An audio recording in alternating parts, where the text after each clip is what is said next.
See, this is obviously not Christianity because Catholics have confession, where you go to your priest, you say, "Forgive me, Father, for I done a bad," and then he goes to his daddy and says, "I done a bad," and then daddy's daddy, "I done a bad," and then somebody knows what's going on. Somebody, this side of hell has a rough approximation. What we're looking for is not just forgive whatever you want and blame some chicken shit.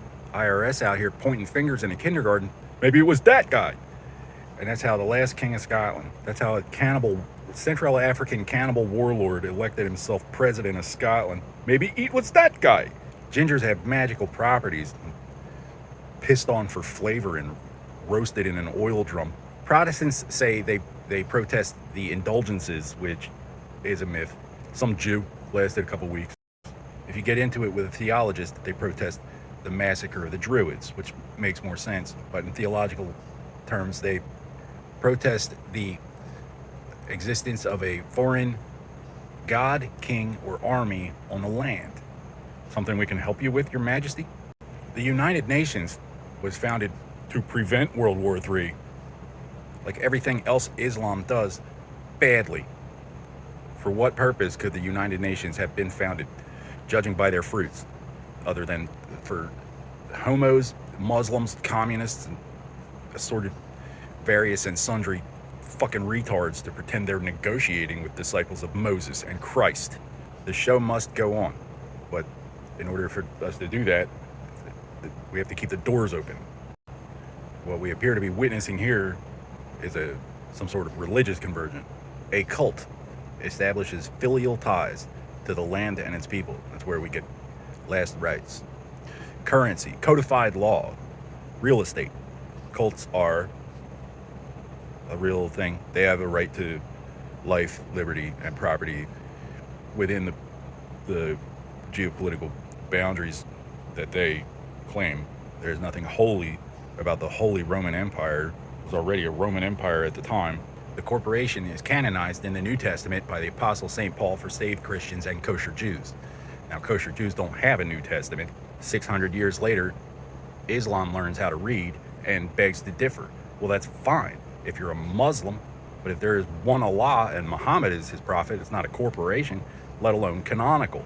First thing they do is invade Europe. It says here we're your rightful owners. Then there's the First Reich. That bumbles around, sacking, conquesting one Christian neighbor after another for about 500 years. Sacks the Vatican, collapses in on itself like that's all it was really supposed to do.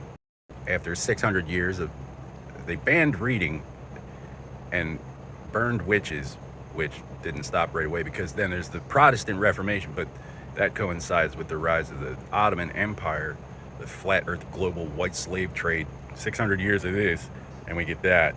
And then there's the Renaissance, which is medieval Latin for G, thanks for our stuff back.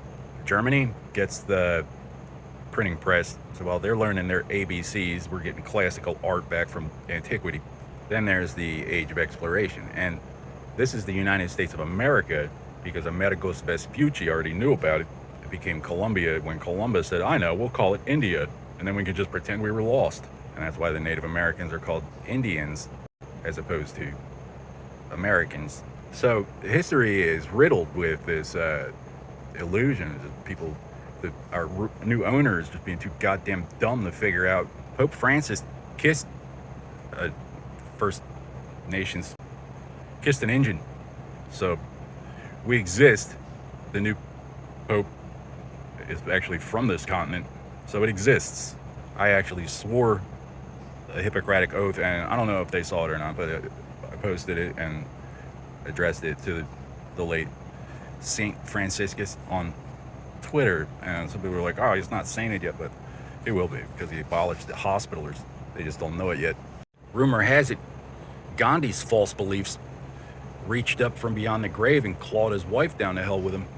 Plus, I have this first-class package from Vatican City, which was slashed open in my absence with a box cutter, which may or may not.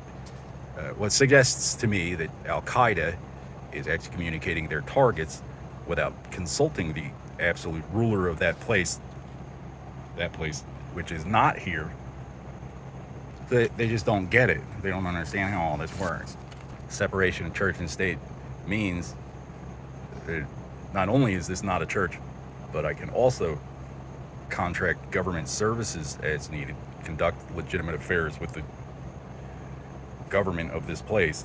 I don't have to get a visa and go all the way for permission to evacuate my objective, Navy, calling the Secretary of State frantically in the middle of the night for permission to evacuate our objective.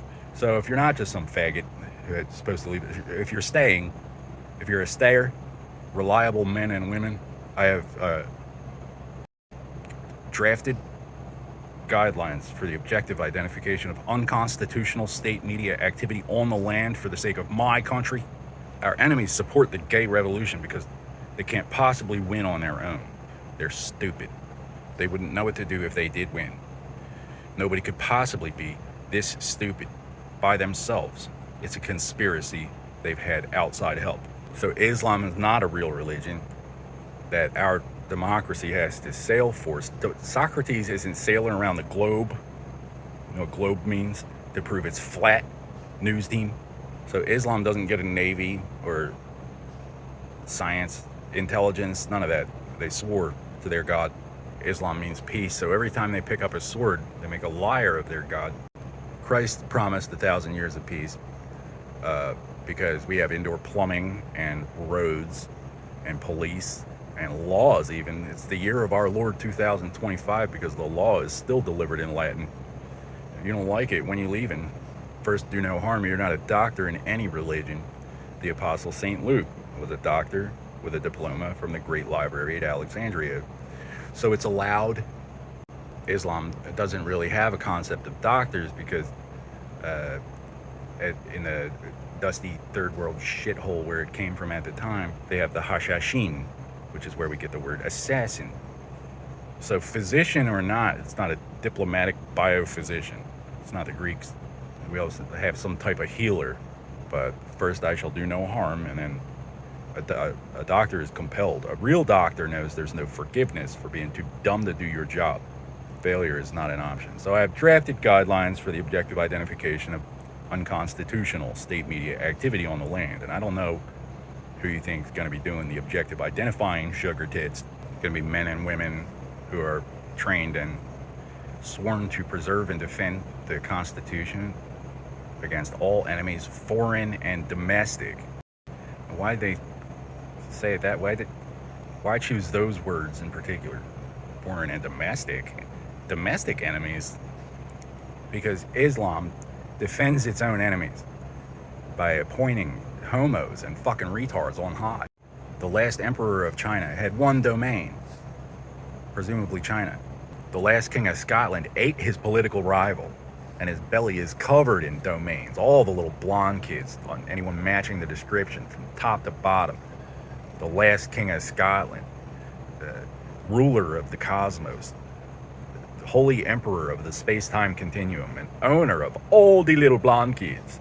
Because Saudi Arabia was founded 6 years after the fall of the Ottoman Empire. Like World War I just didn't count.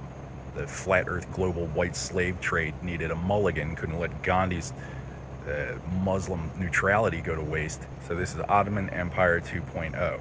Saudi Taliban is still Taliban. It's literally an Arabic word. The question is, why is it a bad word?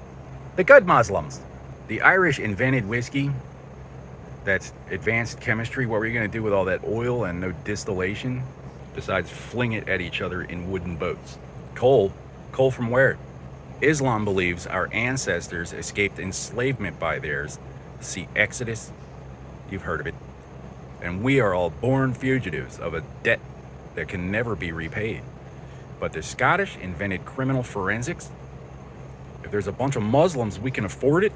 How much is the campaign fund worth with you locked inside these corporate colonial prisons when we nationalize? Claiming anyone, any individual, for a church, any church against their will is a violation of Article 18 of the Universal Declaration of Human Rights and the First Amendment of the U.S. Constitutional Bill of Rights. You've heard of it. Legal, neither here nor there. So I just saved Whitey. That was easy. It's like we're just not represented. Because these idiots are still only fighting over who gets to sell the white kids. No matter who wins, all the little blonde kids are still for sale. Some traditions believe everyone has to be dumb enough to be pushed around by anyone dumb enough to believe it. Civilization is losing an intelligence war against the reason they canceled IQ testing. I am not obligated to the limitations of what passes for intelligence these days. All I gotta do is get gas prices down without raping any Boy Scouts. My campaign pays for itself. The Central Intelligence Agency wants to join me.